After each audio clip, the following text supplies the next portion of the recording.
Today I'm going to show you how I did this cute little cat design on this little triangle shelf sitter. This was a requested design. A lot of people saw it on my Instagram stories and were like, oh my gosh, that's so cute. Do you have a pattern? Like, how did you do that? Is there a template or something? So I said I would just make a video and put it on YouTube. So here we go. So the way I do it is very random. Obviously, all the cats have the same shape, right? They all have the same long neck with the straight whiskers, the eyes, and the straight pointy ears.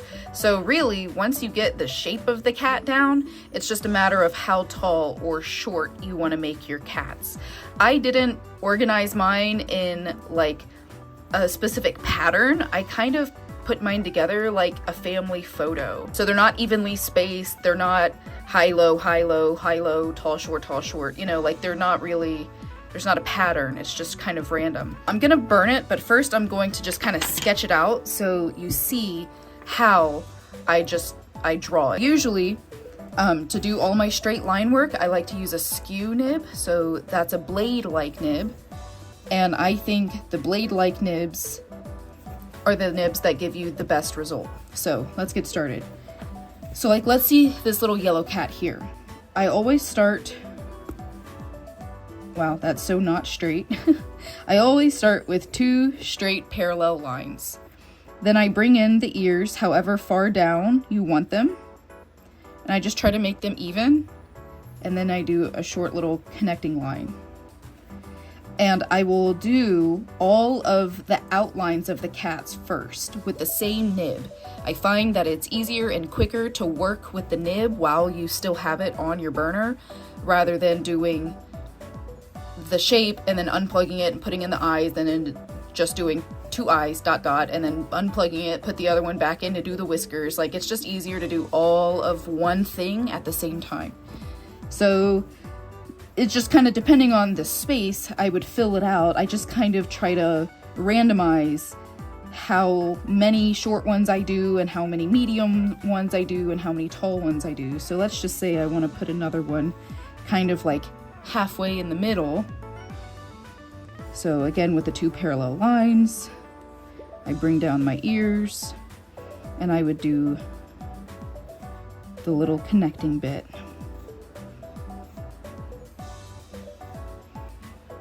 I feel like maybe a tall one could go here.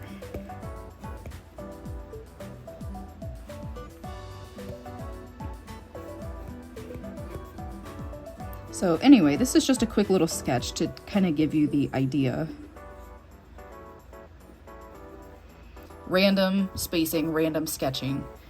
Maybe I would do another tall one in the back. So let's say that I've burned all of these and now I'm ready to do the eyes. So I would unplug it, I'd put my ballpoint nib on, and I do all the eyes. Now, I specifically try to change up the spacing between the eyes. I make some of them wider and some of them closer and some of them like normal. So like that one, he's a small cat with small eyes, but this one has really wide eyes. So I do that on purpose because it kind of gives all of them a little bit of a personality. So I would touch down and burn 2 dots far apart. Maybe I'll make this one close. This guy can be normal.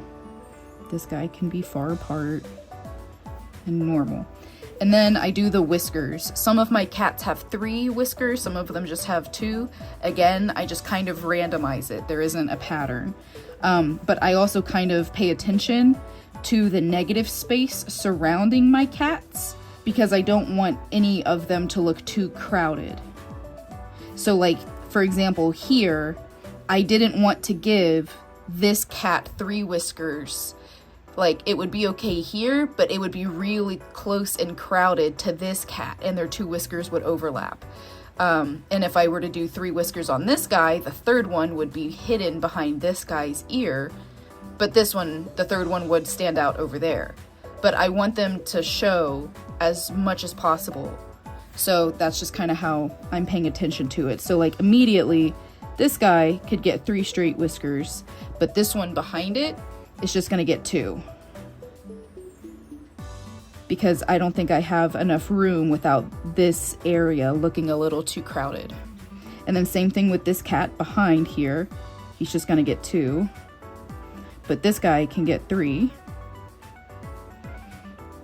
This guy's gonna get 2. This guy can get 3. That guy can get 3. So that's how I would do it. That's just my drawing. So now let me plug in my burner. I'm using my Optima, plugging in my skew nib. So this is the large skew nib. It is my favorite blade-like nib. And I have my little piece of maple here. I'm gonna keep rainbow cats off to the side, just as reference. And my burner, I'm setting it to a 7.5. That's just kind of like a medium-ish heat. This is gonna be a shelf sitter, so it's gonna be able to sit on its own.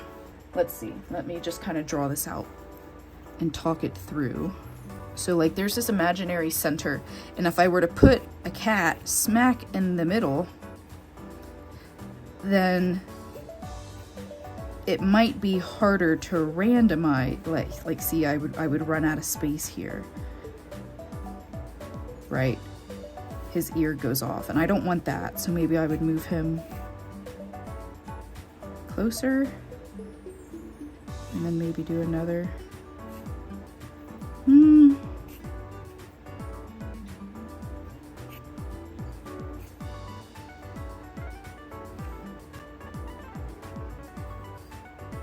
Okay, maybe I'll do it that way first, and then I will do it a second way on my second triangle, because I have 4 of these. So maybe I'll just do 2 different examples. This is just a kneaded eraser. So let me just do one smack in the middle. Again, my burner is on, and it is at a 7.5. But I'm gonna turn it up to like an 8.5, 8.25 almost.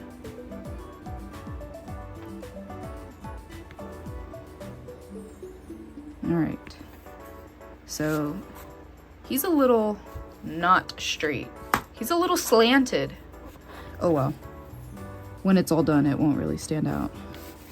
Okay, so I do my 2 little ears, come down, connect. All right, we'd kind of come into the middle.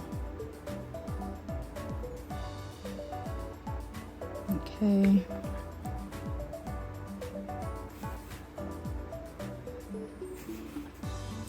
And like I said, when I was sketching, when I was doing the sketch, I just freehand it. I'm just eyeballing it. It doesn't need to be perfect. It's okay for them to have personality. Like this ear is a little bit bigger than this ear. That's okay. They're cats. They don't need to be perfect. At least in my opinion, they don't need to be perfect. I'm looking for these little things, these little shelf sitters, to be fun and whimsical and to have personality like your cats. You know what I mean?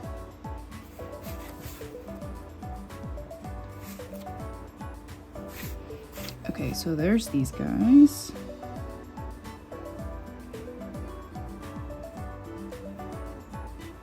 I'll do this other short one here. Ears. Ooh. That ear's a lot bigger. Oh well. Oh well.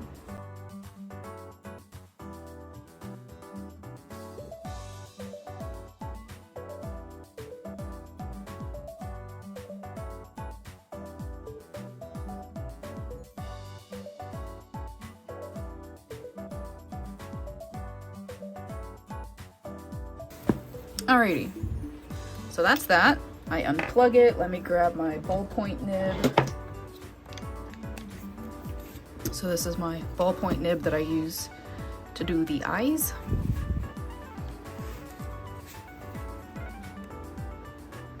And like I said, when I was sketching, I just try to randomize them.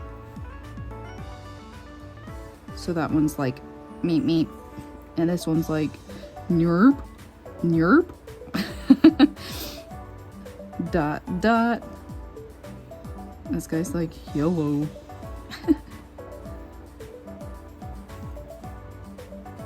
Just kind of some normal eyes there. All right, so that's done.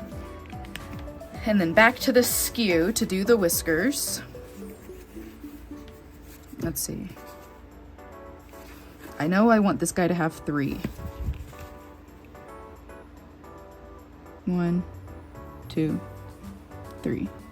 And it's easier, instead of doing one cat at a time, to just do all the whiskers this way and then flip it and then do all the whiskers the other way. So I'll do 3 there. I'll do 2 here. I'll do 2 here.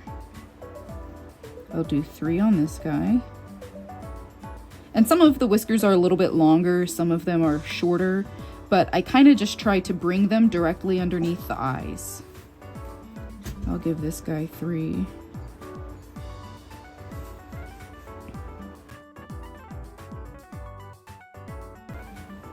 And I'll give this guy 2. Okay, flip it, now we go the other way.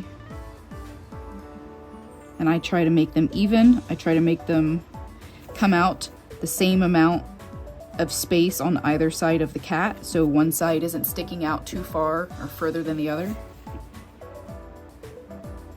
1, 2, ooh. And I try to make them the same width apart.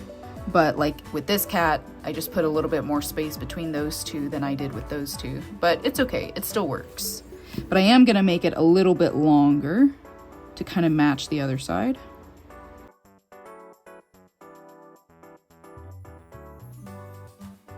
Cool. So that's done. Burner off. And then I have these Ecoline brush pens. I will link them in the description of this video.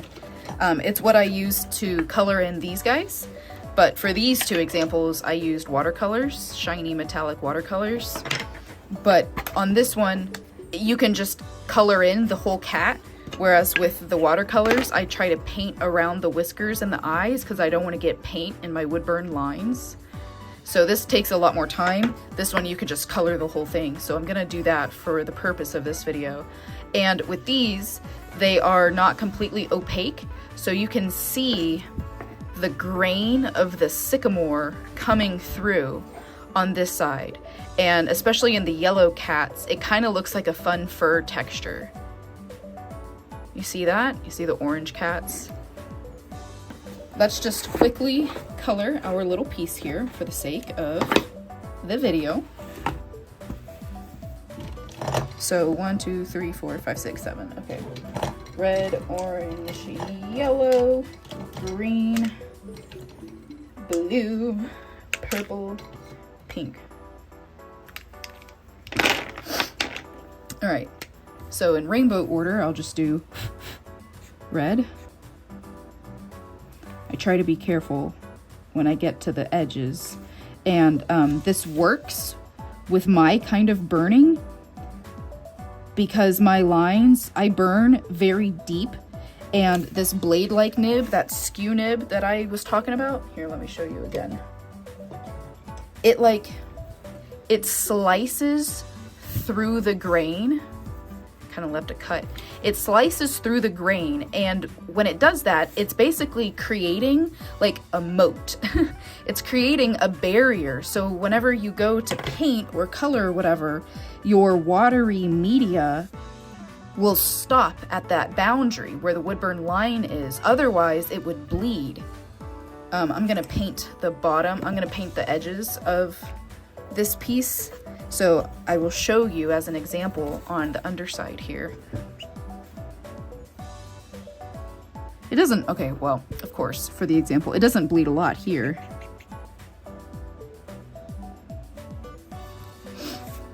And then that's end grain, that's not gonna bleed a lot, that's end grain. Well, it's not that bad, but sometimes different color media will bleed in the grain worse than others. And if you have deep enough wood-burned lines, it'll act as a barrier and it'll stop the color from bleeding.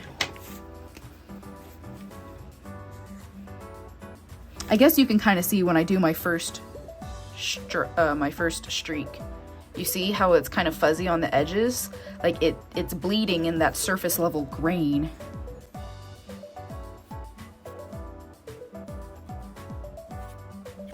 Okay, so this is something that I do when I'm unsure of what order I want to go in. So I know that I want it to be rainbow order, so the furthest left cat, I want it to be red, and the furthest right cat, I want it to be pink.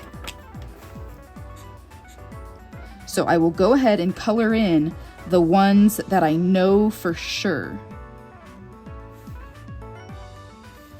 And I know that I wanted the red, and I know I want this pink. And then the second cat is going to be orange. But now with these overlayering cats, I'm not sure the order I want to go in. Like, do I want red, orange, yellow, green, blue, purple, pink? Or would that look weird with the blue directly underneath the yellow? Like if I did the yellow here and the green, blue, purple. This one needs to be purple regardless, so let's go ahead and color him in.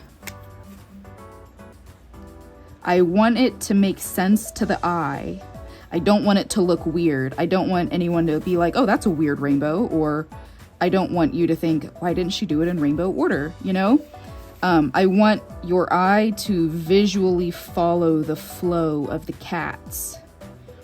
And that's going to be a little bit different for everybody because everyone looks at art differently. But for the majority of people, whenever we look at something, there's generally a natural path for our eye to follow. And it's subconscious. We don't do it intentionally. But we look at a piece, and the way we scan the piece is like the path. So when you look at a mandala, where do you start looking at it? Do you look at the center and then follow it out? Like, do you look at the center element and then do you look at all the rings coming out of a mandala? Or do you read art left to right? Some people will start at the outside of a mandala and then like visually work their way in. And that's just kind of an easy example, but it's true for all art. So whenever you look at it, what does your brain register immediately? And how do you look at it? So I think red, orange, yellow, green, blue, purple, pink might make the most sense to our brain. Whereas if this was red, orange, yellow, green, you're going up, up, up, but then down. Like you would expect the next one, because this is kind of like a staircase effect. So like red, orange, yellow, green. I think it would look discombobulated if it was red, orange, yellow, green, blue, purple, pink. Red, orange, yellow, green, blue, purple, pink. I think that's the way to do it. I think that's the less confusing path for your eye to follow. And the way you kind of second guess yourself, or not second guess, the way you double check yourself is, okay, well, ask yourself, if I did it the other way, does it still make sense? So if I did red, orange, yellow, green, do I like that as much? No, I don't like it as much as red, orange, yellow, green. So this is what I like better, so that's what I'm gonna do.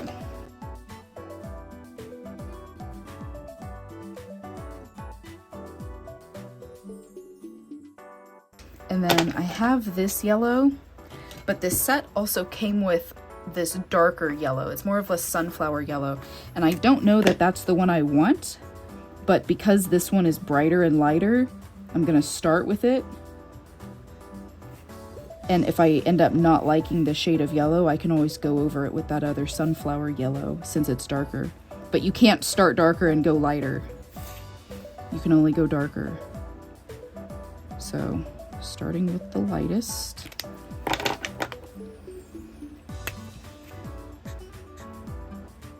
This is another good example of the bleeding that I was talking about. See how it just bled along the edges there?